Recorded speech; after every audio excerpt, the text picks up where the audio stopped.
Good afternoon. This is James Paget with Lonely Pine Bee Farm. I'm going to make this video. We're just going to talk about a few things that I've learned. Some of the things that I feel that many new beekeepers would appreciate knowing. It would help them out. It's really helped me out a lot. Now, keep in mind, everybody has different ways of doing things, especially whenever you're on the small scale level versus the commercial level. There's different ways of doing things. But anyway, I want to make this point right quick. I don't know if you can see right here behind me. That's the reason why this is called Lonely Pine Bee Farm. That is the only pine tree on this property. We own about 8.5 acres. We live out in the country, and that is the only pine tree on this property. And I was walking through the yard one day, and I actually seen that tree, and I'm like, hey, it's a lone pine. So that's why I called it Lonely Pine Bee Farm. But anyway, let's get to the point of the video. We're going to talk about a few different things here. We're doing this outside today because it's about 70 degrees. Wind's blowing just a little bit. It's an awesome day. We've got some bad weather coming in supposedly this afternoon. But anyway, splits. And there are many ways to do splits. You can do what they call a walk-away split. I mean, there's so much information out there on how to do splits. It really depends on what you're actually trying to accomplish. Swarming. You do splits to keep from your bees swarming. Basically what you would do in this situation is you would go into your hive. If you start to see queen cells, you need to catch them early. That's the biggest factor in this whole deal, is catching the swarm well before it gets ready. Usually once a queen cell is capped, in my experiences now, like I said, you got to keep this in mind. Everything that I'm telling you is from what I've learned over the last 4 or 5 years of beekeeping. Once a queen cell is capped, most of the time the hive is already done swarmed. So you really need to catch that swarm usually 6 to 8 days, maybe 9 days. I mean, it really depends. Everybody, all the professionals talk about a certain day, but I'm saying between 6 and 9 days that cell's going to be capped, and by then it's too late. The hive is probably done swarmed. So I usually, once I start seeing queen cups or a queen cell, I look inside of them. If I see bee bread and bee milk and a egg or larvae, whatever, if I see it in there, what I do is I pull the queen. I remove the old queen. Now, a lot of people say, well, you can take the cells out. You can do this. You can do that, which is true. You can actually remove all the cells. But in my opinion, and in my way of thinking, once them bees start making queen cells, they pretty much done got it in their mind they're going to swarm. So to guarantee that your bees will not swarm is to remove the queen. Basically what you're doing is you're making an artificial swarm. You're making the bees think they have done swarmed. So take your queen, find the frame that she's on. Now this is how I do mine. I find the frame that the queen is on. I take that whole frame with me, especially if it's got some brood on it. I take it with me. I put it into another box. Then I actually grab a few more frames. I try to, it depends on the size of the split that I'm going to do. If I'm going to put them in a 5 frame, I try to grab at least 2 frames of brood. Capped or uncapped, really don't matter. Now some people will argue with me on this and say, well, it does matter. Well, in my experiences, it doesn't. You want to make sure you leave the existing hive with enough brood and bees to sustain themselves until the new queen is you're looking at 16 days for the new queen from the time of egg to the time she hatches, and then usually 3 to 5 days for the queen to get mated, and then time she starts laying, you got 21 days. So I mean, you're talking anywhere from a month to 7 weeks, really depending. But anyway, I take my queen, move her to another box, grab another frame of brood, add it with her, shake a few bees, because you got to keep in mind that uh, the a lot of the bees that you take from that hive and you shake them in there with the queen, a lot of them bees are not going to stay. They're forager bees. Once they leave that hive, they'll actually go back to the original hive. So you want to make sure you shake enough bees in there so that when the queen starts laying, there's enough bees with the old queen to be able to take care of the eggs and the larvae and do what needs to be done. That's how I do mine. That's the simplest way to do them. As far as swarms splits, okay? Now you have splits that you can actually, where you want to multiply your hives. You don't necessarily have to find the queen whenever you're going to do a split like this. Especially if you've got two boxes. What you would do is open the box up, make sure both boxes have eggs, larvae, brood, stuff like that. Now this is one of them iffy deals, because you got to make sure that both boxes actually have eggs, if not 1 day to 2 day at the latest, old larvae. Because what you're going to do here is you're going to take them two boxes and separate them. Don't have to find the queen, because of the fact that she's in one of the boxes. So that's why you got to make sure that both boxes. Now, if you open up one box and you notice that it's got a lot of eggs and larvae, young larvae, like 1 day old, 2 day old, and the other box don't, then what you do is you pull one frame from one box that's got all the eggs and larvae. Make sure the queen's not on it. Because I always like moving the queen. I don't know why, but you don't necessarily have to make sure the queen's on it, but you do want to make sure. Well, actually, you do. Yes, you do. I'm sorry. I don't want to tell you no lie. You got to make sure that the queen is not on that frame, because what you're doing is you're going to take that frame, put it into your other box for that box to raise the queen. So either way, I mean, you just, like I said, it's one of them trial error deals. So just make sure both boxes have got at least some eggs in it. That's the best way to do it. That gives you 3 days, 2 to 3 days, for them bees to realize that we're queenless. The bees are going to find the youngest larvae, which is going to be 1 day old. They might even say, hey, we got eggs that's fixing to hatch. Let's just wait a day. They might even do that. And then just make you two hives. Take one box, slide it over to another stand somewhere, move it to another yard, and let that hive make its own queen. I mean, you can do this, especially if you've got a real strong hive that you can afford to. You can make 3, even 4 splits, however you want to do it. The best time to do these splits, in my opinion, is early spring. That way you got plenty of nectar coming in, plenty of forage, plenty of pollen, because it's going to take a lot of pollen and a lot of honey, nectar to raise a new queen. So that's 2 ways of doing them. That's about the only really 2 ways that I do them. So, but anyway, all right, let's get to another subject. How to tell if your bees need more room. Now, a lot of people want to say, okay, what it is you open it up, you look at the top of the frames. If you're running 8 frame boxes and 6 of the frames are full of bees on both sides, they need more room. In my opinion, that's not necessarily 100% accurate, because I have done that before. So, well, you know what? There's 6 frames filled up with 8 frames. I mean, I'm going to add a box. And the bees never moved into the upper box. It took forever for them to move to that upper box. They didn't want to draw out comb. They didn't even start doing anything with the upper box. So, and then when you do that, when you give the bees more space than they need as far as comb and frames and stuff like that, you run a high risk of wax moths and hive beetles infestation, because of the fact that you've got more comb in there than the bees can handle. And if they can't handle all that comb, it's just a waste.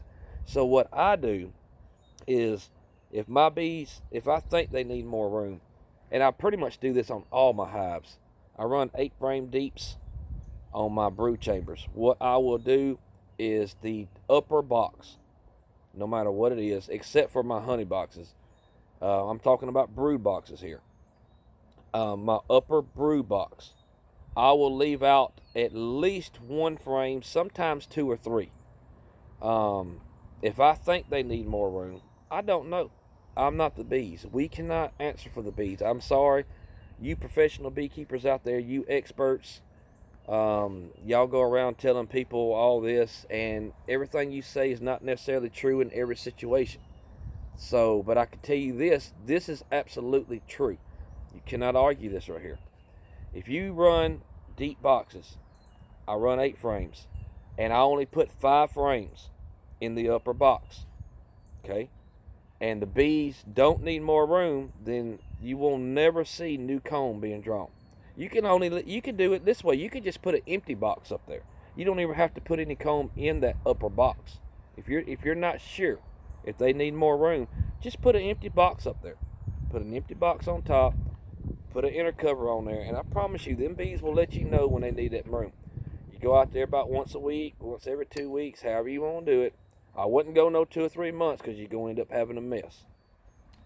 But what the bees will actually start doing is they will go in that upper box and start drawing comb from that inner cover. Guaranteed. That is a surefire way to know that your bees either need the room or want the room or whatever. Because you think about it, when bees move into a structure, they move into an area that is abundant. They have plenty of room. Rooftops and the walls and the trees, hollowed out trees. There's more room than what they need, but there's not a lot of comb. There's not more comb than what they need. It's not the space. Don't listen to what people are telling you as far as room and misunderstand it, because more room and more comb is 2 different things. Now during the winter, you don't want to have 3 or 4 boxes on a hive and only one box have comb in it. You don't want to do that. During the winter, you want to remove your empty boxes.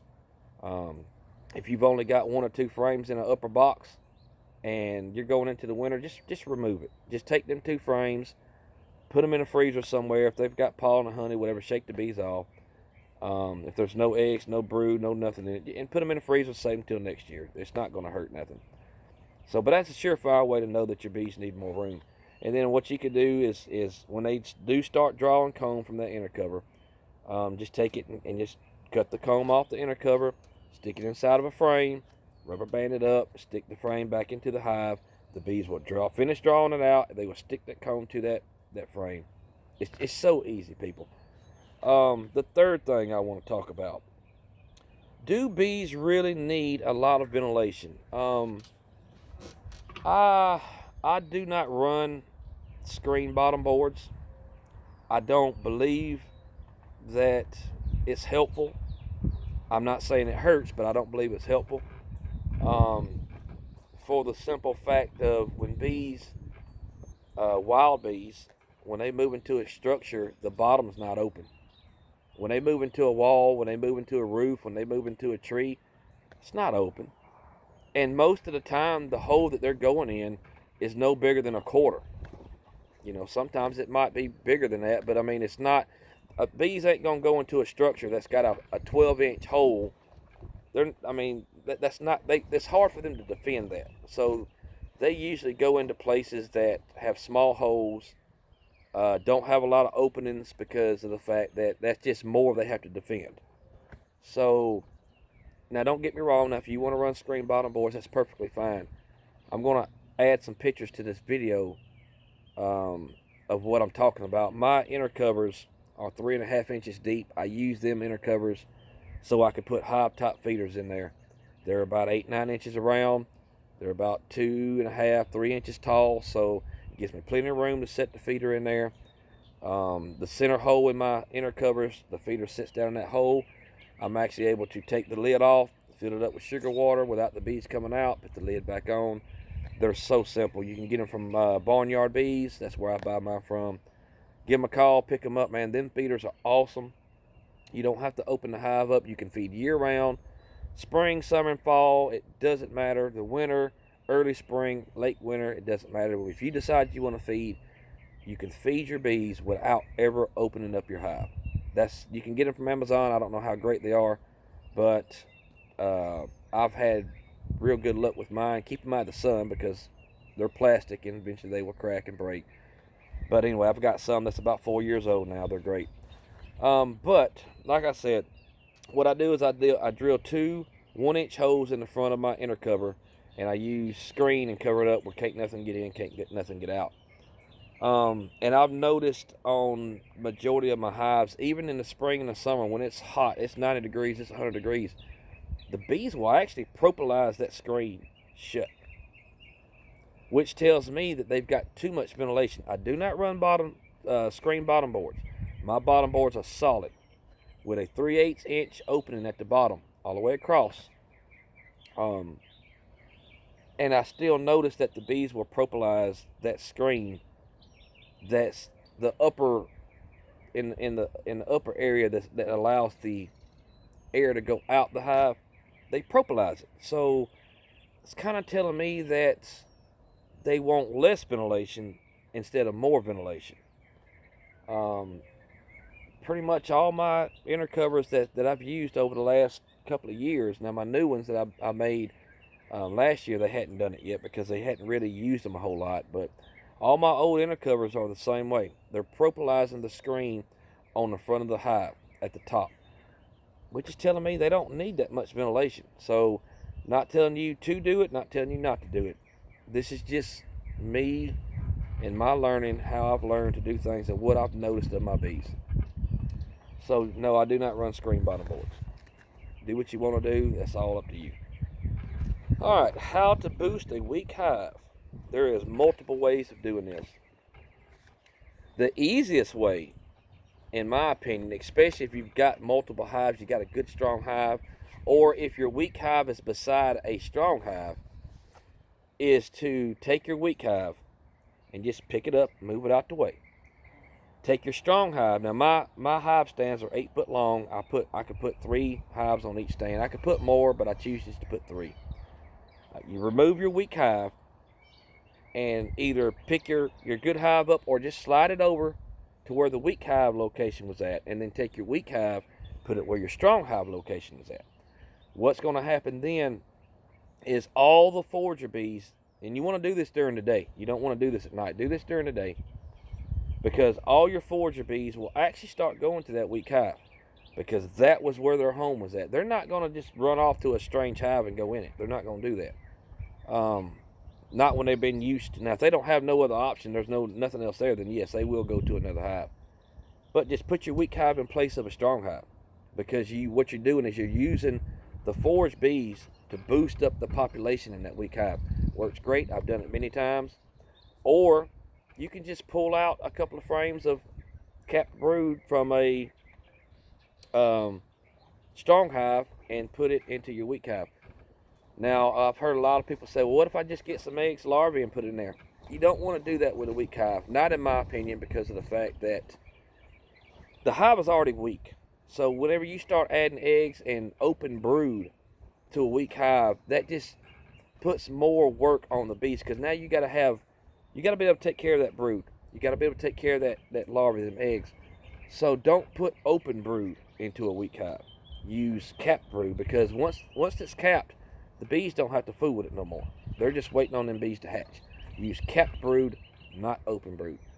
Them are the two ways. There's multiple ways to do it, but them are the two ways that I do it. I'm not going to get into every way of doing a boost of a hive or a split. I'm going to tell you how I do it.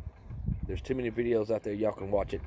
But like I said, I'm a newbie beekeeper, a rookie. So I'm telling you things that I've learned over the last 3 or 4 years that have really helped me. All right, the last thing I'm going to talk about is what to do with your frames if they're not completely drawed out, or if there's just a little bit of pollen. The bee's not really using it, and you're going into the winter. You don't want to go into the winter with just frames that the bees are not covering. That's a big no-no. Especially if you're running multiple boxes. If you're running a single box and the bees are only covering, 5 or 6 of your 8 frames, or 8 or 9 of your 10 frames, that's fine. Just leave them alone. But if you've got double boxes like I do, and you notice that there's really not that many bees up into your upper box, what you can do is just remove the frame. This is how I do mine. Leave the upper box there for now. You want to do this early though. You don't want to do this in the winter. You want to do this like late fall when the weather's still nice, to where you can actually remove inner covers, remove lids. You don't want to, throw that cold air on top of them bees. But if late fall, maybe November, if you're noticing that your frames are not covered up with bees in your upper box, just take the frames out, shake all the bees, leave the box there, shake all the bees off the frames, put your lid back on, and them bees that you shook will eventually go down in that bottom box. And then later on, you can go remove the upper box and put your inner cover on top of your lower box. But you take your frames. People do it all the time. I've actually got one. It's just an old freezer that still worked, but it just done got old. People didn't want it no more, or it might have not have got as cold as they wanted it to. As long as it's getting 32 degrees, I don't care if it gets cold or not. I hate when I get messages while I'm making videos. But as long as it gets 32 degrees, you're fine. And you can take your frames and just stack them inside that freezer. Just leave them there all winter. That will pretty much kill any hive beetles, any wax moth larvae, and it will also keep any ants that might have got in there, any bugs, anything. It will kill it all. Plus, it also, by keeping it in that freezer, I can actually hold probably, I'm going to say at least 60 to 100 frames in the freezer that I've got, which is more than I need. I'm on the small level now. If you've got a couple of hundred hives now, it's totally different. But you can still do the same. Take your frames, put them in the freezer, leave them in there for a few days, kill all the wax moth, hive beetle, stuff like that. And then you can take your frames, put them back in your boxes, and then just go to the dump somewhere. Go to a store that's got the dumpsters for your cardboard boxes, and say, hey, do you mind if I get some boxes out? They're free. They'll give them to you. They don't care. And then take them boxes and cut them. You can stack 4 or 5 boxes on top of each other, and then put your cardboard on the bottom box, tape it up with some duct tape, stack your boxes up, put some cardboard on the top box, tape it up with some duct tape, and then go get you some masking tape and just wrap around where each box joins together. That will keep your bugs and your ants and stuff like that from getting inside your hives. And come spring, you've got good frames ready to go. Now, I don't advise doing that if there are frames that's got honey in it, because basically what's going to happen is ants will find their way into that box, especially if you're keeping your boxes in an area to where it's not staying cold all the time. So what I do is take my frames and set them out, like say around September, October, November, especially if I know I'm not going to be using them. Just set my frames out, let the bees rob them out. They will clean it up very nice. Leave them out there for a week, whatever you got to do. Make sure they're good and cleaned out, then freeze them, and then go through the process of putting them in boxes, sealing them off at the top. You do not have to buy, there's something that got out there, I've heard a lot of people talk about it, where you put them inside the boxes and it's pretty much supposed to keep everything. You don't have to do that. I've been doing it for a couple of years. I've never had a problem with any type of infestation, any type of wax moths. That's what they're talking about, keeping the wax moths out. You don't have to do that. If you freeze them frames for at least a few days, that will kill any hive beetles, wax moth larvae. It'll kill anything like that. And then put them in the boxes, cardboard tape it, and then tape all your boxes together.